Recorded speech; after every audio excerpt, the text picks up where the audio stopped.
Ces militants antinucléaires allemands vont désormais se concentrer sur la promotion des énergies renouvelables. Ils ont célébré à Munich l'arrêt des 3 dernières centrales du pays. Ces réacteurs nucléaires devaient cesser de fonctionner fin 2022, une date reportée après la crise énergétique provoquée par la guerre en Ukraine. Le maire de Munich était favorable à ce report, même s'il soutient l'adieu du pays au nucléaire.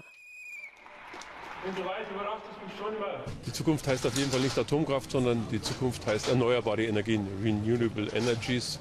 Das wird unsere Zukunft sein. Wir in München setzen seit 2008 eigentlich ausschließlich auf den Ausbau erneuerbarer Energien. Un sondage a révélé que 65% des Allemands souhaitaient que les centrales continuent à fonctionner, au moins temporairement.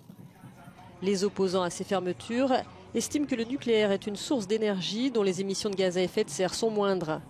L'Allemagne a ainsi dû augmenter son usage du charbon en se détournant du gaz russe l'an dernier. Both critics and supporters of the shutdowns say that renewable energy needs to play more of a role in Germany's future. But while there's plenty of wind energy in the north, there's a lack of infrastructure to bring it here to the south. And this is where many of Germany's industries are, and they demand a lot of energy. Aujourd'hui, plus de 40% de l'énergie du pays provient de sources renouvelables. Selon Greenpeace, l'État n'est pas allé assez loin par rapport à la rapidité des progrès technologiques pour les énergies propres.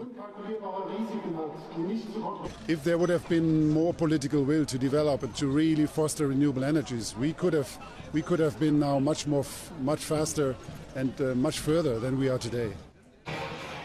Les sociodémocrates à la tête du gouvernement de coalition disent s'engager en faveur des énergies propres.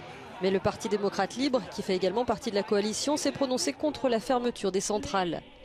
Les défenseurs de l'environnement craignent que les luttes intestines au sein du gouvernement ne compromettent les progrès réalisés.